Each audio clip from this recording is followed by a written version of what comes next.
नमस्कार, मैं हूं प्रशांत जरहे। शाम के 7 बजने को हैं। क्या कुछ हुआ है देश में आज दिन भर, इन तमाम खबरों के साथ हम हाजिर हैं देश दिन भर लेकर। कांग्रेस में सोनिया गांधी की अगुवाई में तमाम कांग्रेस के नेताओं और सांसदों ने आज संसद भवन से लेकर राष्ट्रपति भवन तक विरोध मार्च किया है। असहिष्णुता के मुद्दे पर ये अपना विरोध दर्ज करा रहे हैं। सोनिया गांधी अपने 123 राज्यसभा और लोकसभा सांसदों के साथ पैदल चलकर राष्ट्रपति से मिलने गई। कांग्रेस ने शिकायत की कि मोदी सरकार अनेकता में एकता की संस्कृति को नष्ट करना चाहती है और ये साजिश के तहत हो रहा है। कांग्रेस ने राष्ट्रपति से गुजारिश की कि वो देश में बढ़ती असहिष्णुता के प्रति पीएम मोदी को उनके कर्तव्य की याद दिलाएं।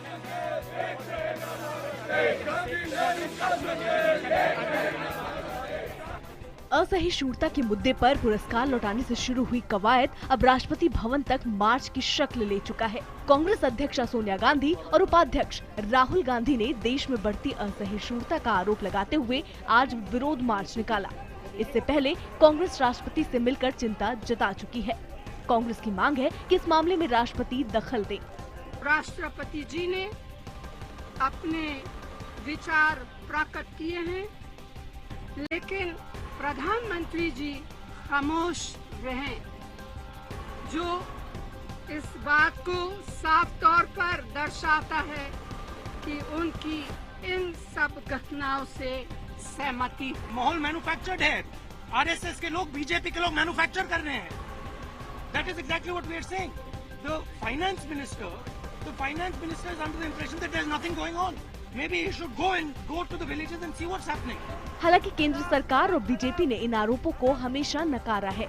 एक बार फिर वित्त मंत्री जेटली ने इस पर सियासत को दुर्भाग्यपूर्ण करार दिया।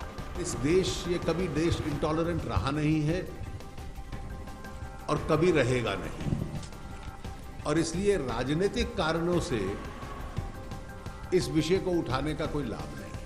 बढ़ते असहिष्णुता के शोर के बीच कई बार राष्ट्रपति प्रणब मुखर्जी भी इस पर चिंता जता चुके हैं। साहित्यकारों और रंगकर्मियों के बाद ये मुद्दा बॉलीवुड तक पहुंच चुका है। अपने जन्मदिन के मौके पर किंग खान के नाम से मशहूर शाहरुख ने भी न केवल इस पर चिंता जताई, बल्कि माना कि देश में इन दिनों घोर असहिष्णुता है। सहिष्णुता और असहिष्णुता की इस बहस में अब मशहूर अभिनेता कमल हसन भी कूद पड़े हैं। उन्होंने कहा है कि अवार्ड वापसी फिजूल की बात है और उन्होंने साथ ही ये बात भी जोड़ी है कि असहिष्णुता 1947 से है और इसी वजह से तो भारत और पाकिस्तान अलग अलग है। ये इंटॉलरेंस 1947 से होता जा रहा है, इसीलिए हम दो नेशन बने हैं। नहीं तो Pakistan and India should be together. You will insult the government और the people who gave an award to you with love. इससे कुछ नहीं हो रहा। Bring attention to it, but there are many more ways of bringing attention. Those people who returned their award are capable of bringing attention like this. राष्ट्रीय स्वयंसेवक संघ के मुखपत्र पांचजन्य में JNU में पनप रही विचारधारा पर निशाना साधा गया है। यहाँ की विचारधारा को राष्ट्र विरोधी करार दिया गया है।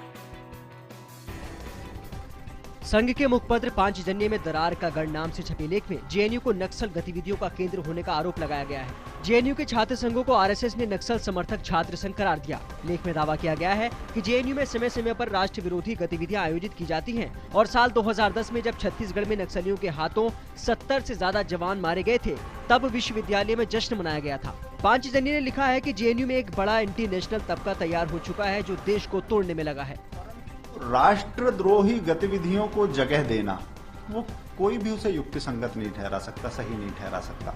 तो मुझे लगता है चिंताएं वाजिब हैं, अपनी जगह हैं और पांचजन्य में पूरी प्रखरता से रखी। इस तरह से किसी यूनिवर्सिटीज पर, किसी भी इंस्टीट्यूशन पर इस तरह का आरोप लगाना कि मतलब जेएनयू एक मतलब कि एंटी नेशनल, टेररिस्ट, लिट्टे और नक्सलियों इस तरह का गढ़ है, कई तरह का आर्टिकल अभी आ रहा है, तो ये बहुत ही दुखद है। कांग्रेस ने संघ पर निशाना साधते हुए कहा कि जो विचारधारा जेएनयू में है वो देश को तोड़ने वाली नहीं बल्कि जोड़ने वाली है। बिहार में 5वें और अंतिम चरण के चुनाव के लिए प्रचार आज शाम 5 बजे थम गया, लेकिन फिर भी दिन भर आरोप प्रत्यारोप की सियासत होती रही। लेकिन इसी बीच लालू के एक बयान ने सियासत में खलबली मचाई। उन्होंने ये कहा कि हम पीएम मोदी को छठी का दूध याद दिला देंगे। लालू नीतीश का 6 दिन से सर आ गया है। तो छठी का दूध हम लोग याद करा देगा नरेंद्र मोदी को। 6 दिन जो रह गया ना, तो छठी का दूध याद करा देगी बिहार की जनता। सफाया है जनता किसको छठी का दूध याद दिलाती है, ये दोनों को पता चल जाएगा। अब छठी का दूध किनको याद आएगा वो 8 तारीख को पता चल जाएगा। अब लालू यादव अब नौटंकी बंद करें, 5 दिन का मामला है। 5 दिन तक जो बोलना है बोल लें, और नीतीश कुमार 5 दिन तक जो सत्ता का सुख भोगना है भोग लें। लालू जी तो शुरू से ऐसा ही बोलते रहते, कभी भी चुनाव का उनका बाइट उठा के देख लीजिए। चुनाव के पहले गिनती की सुबह तक वो चुनाव जीतते रहते हैं और परिणाम आने के बाद कहते हैं कि पहले ही हार कैसे मान लेता। ये सियासत है, यहाँ जो कुछ कहा जाता है उससे ज्यादा इसके मायने निकाले जाते हैं। प्रचार के आखिरी दिन बीजेपी के बिहार प्रभारी अनंत कुमार ने एक अहम बयान दिया। उन्होंने कहा है कि ये चुनाव पीएम मोदी के लिए नहीं बल्कि नीतीश कुमार के लिए रेफरेंडम है। This election is between Mahagathbandhan of Lalu Prasad Yadav, Nitish Kumar, Bharatiya Janata Party and NDA combined in Bihar. I think when it is a state election, a legislature election, it's a referendum on Nitish Kumar and his government. Delhi के तिलक नगर में मामूली सी बात को लेकर विवाद, और ऐसे में पार्किंग को लेकर बढ़ा ये झगड़ा यहां तक पहुंच गया कि पड़ोसी ने पड़ोसी को ही गोली मार दी। लेकिन खास बात यह भी है कि 2 दिन हो जाने के बावजूद आरोपी खुलेआम घूम रहा है, लेकिन पूरी घटना सीसीटीवी कैमरे में कैद हो गई। तिलक नगर के विष्णु गार्डन इलाके में रविवार की शाम हुई गोलीबारी की सीसीटीवी फुटेज देखिए। बुलेट पर पीली टी शर्ट पहने इस शख्स का नाम बिन्नी बताया जा रहा है। मोटरसाइकिल पर अपने दोस्त के साथ बैठे बिन्नी की अपने पड़ोसी से पार्किंग को लेकर 2 दिनों से झगड़ा चल रहा था। रविवार की शाम दोबारा झगड़ा हुआ तो बिन्नी ने मोटरसाइकिल से उतरकर हरभजन सिंह को थप्पड़ मारा। आसपास के लोग बीच बचाव करने आए। हरभजन सिंह की पत्नी और दूसरे लोगों ने किसी तरह सहारा देकर हरभजन सिंह को वहां से हटाया ताकि मामला शांत हो। इसी बीच अचानक बिन्नी अपने पिस्तौल में गोली भरता दिखा। हाथ में पिस्तौल लिए बिन्नी गली में हरभजन सिंह की तरफ भागा और खुलेआम गोली चला दी। 15-20 बदमाश लेके आया और पिस्टल हाथ में लेके आया और ऐसे पिस्टल घुमा रहा था, यहाँ दिखा रहा था, कह रहा देख तेरे लिए मैं सामान लेके आया हूँ, बाहर निकल अब। गोली लगते ही शारीरिक रूप से विकलांग हरभजन सिंह अचेत होकर सड़क पर गिर पड़े। पत्नी और 4 पड़ोसियों ने उठाकर किसी तरह घर में ले गए। हरभजन सिंह को एम्स ट्रॉमा सेंटर में दाखिल कराया गया है। उनके शरीर में अभी भी गोली फंसी हुई है। डॉक्टरों ने हरभजन सिंह की हालत चिंताजनक बताई है। मुंबई पुलिस के एक जवान की हरकत से पूरी मुंबई पुलिस शर्मसार है। दरअसल नशे की हालत में पुलिस के एक हवलदार ने न सिर्फ छेड़छाड़ एक लड़की से की बल्कि उसके साथ मारपीट भी की। हालांकि उसे गिरफ्तार करके उसे निलंबित कर दिया गया है। नशे में धुत मुंबई पुलिस के इस जवान की बेशर्मी देखिए। अश्लील इशारे करने वाले इस जवान को होश ही नहीं है कि वो क्या कर रहा है। सोमवार रात करीब 8:30 बजे एक लड़की जब ऑटो से अंधेरी की तरफ जा रही थी, उसी दौरान नशे में धुत प्रवीण नालावडे अश्लील हरकतें करने लगा। चश्मदीद की माने तो इससे पहले कि लड़की कुछ समझ पाती, प्रवीण ऑटो रुकवाकर लड़की को पीटने लगा। जैसे ही उसको अंदर से बाहर देखा तो इसने उसको मारना शुरू किया और मार के हाथ घसीट के उसको रिक्शा से बाहर निकलवा लिया। रिक्शा से बाहर निकल के इसके साथ और 2-3 लोग थे जिन लोगों ने उसको, मतलब जो लोग उसके साथ में थे उस पुलिस वाले के, वो लोग भाग गए। आखिरकार कुछ लोगों ने बीच बचाव कर पीड़ित लड़की को हवलदार के चंगुल से बचाया। बुरी तरह नशे में धुत हवलदार को पुलिस ने हिरासत में ले लिया है। पीड़ित लड़की ने पवई पुलिस स्टेशन में हवलदार के खिलाफ शिकायत दर्ज करवा दी है। अब पुलिस मामला दर्ज कर जांच कर रही है। दिल्ली के उबर कैब रेप कांड मामले में आज कोर्ट ने दोषी ड्राइवर शिव कुमार को आजीवन सश्रम कारावास की सजा सुनाई है। यानी कि जब तक वो जिंदा है जेल की कैद में रहेगा, लेकिन 12,000 जुर्माना भी लगाया गया।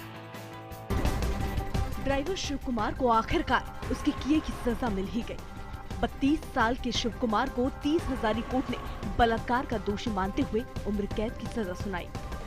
पिछली सुनवाई में कोर्ट ने ड्राइवर को बलात्कार और गला दबाने की कोशिश करने के मामले में दोषी करार दिया था। सरकारी वकील ने कड़ी सजा की मांग की थी। पीड़ित के पिता ने फैसले पर संतोष जताया है। अदालत से इस मुलजिम को ज्यादा से ज्यादा सजा की मांग करी थी और हमारी मांग को जज साहब ने स्वीकार किया। उबर कैब में रेप की वारदात पिछले साल 5 दिसंबर की है, जब पीड़ित उबर कैब में बैठकर अपने घर लौट रही थी। आरोपी शिव कुमार यादव को वारदात के 2 दिन बाद मथुरा से गिरफ्तार किया गया था। फिलहाल वो न्यायिक हिरासत के तहत जेल में बंद है। विकिलीक्स फॉर इंडिया पोर्टल ने खुलासा किया कि दिल्ली के कुछ 5 स्टार होटल्स में गोमांस परोसा जा रहा है। ऐसे में जुना अखाड़ा के लोगों ने होटल लीला और होटल ओबराय के बाहर जमकर प्रदर्शन किया।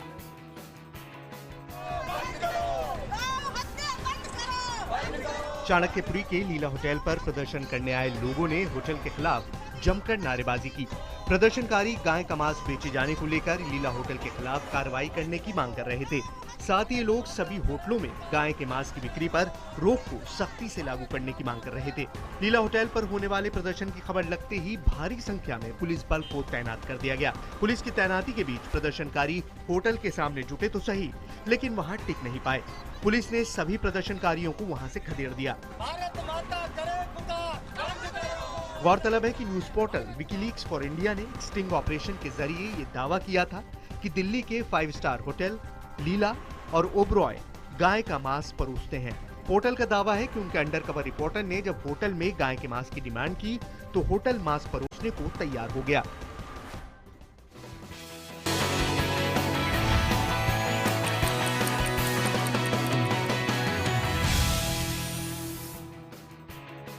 और अब खबर जयपुर से है, जहां पर पुलिस ने एक रेव पार्टी पर छापा मारा है। खास बात यह है कि एक पूर्व आईपीएस ऑफिसर के ही फार्म हाउस में ये रेव पार्टी चल रही थी।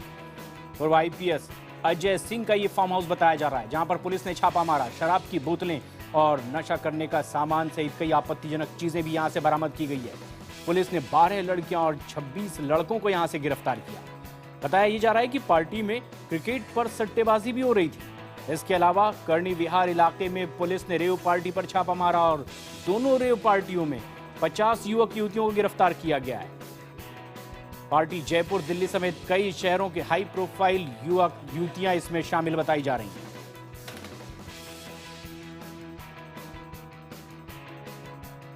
दिल्ली सरकार और एमसीडी के बीच का टकराव अब और बढ़ता जा रहा है। इस बीच दिल्ली के 3 मेयर और बीजेपी के तमाम पार्षदों ने दिल्ली के मुख्यमंत्री का घेराव किया और अपनी मांगे भी सामने रखी।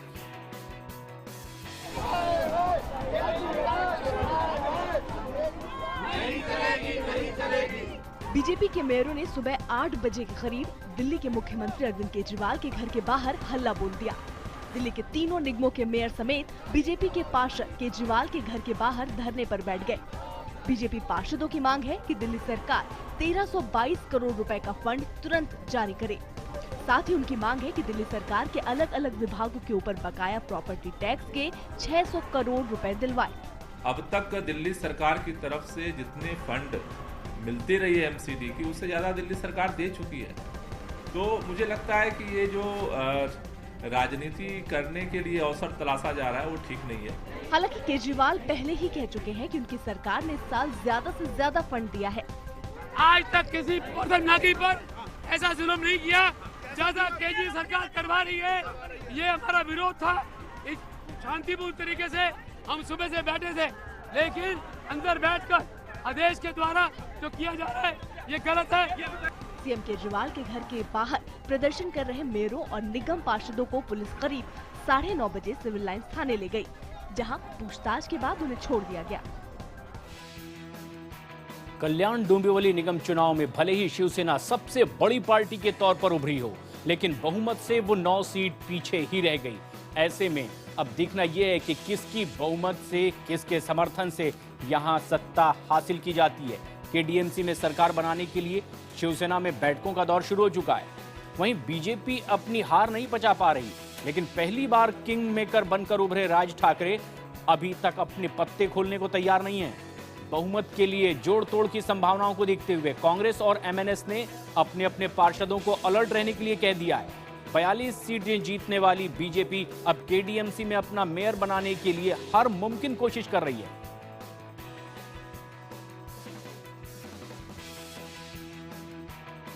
और राजस्थान के मुख्यमंत्री वसुंधरा राजे आज ऑटो की सवारी करती भी नजर आई हैं।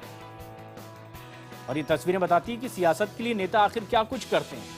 वसुंधरा राजे ऑटो में बैठी दिखाई दी। हालांकि ऑटो के आगे पीछे सरकारी गाड़ियां लाल बत्ती भी घूमती दिखाई दी।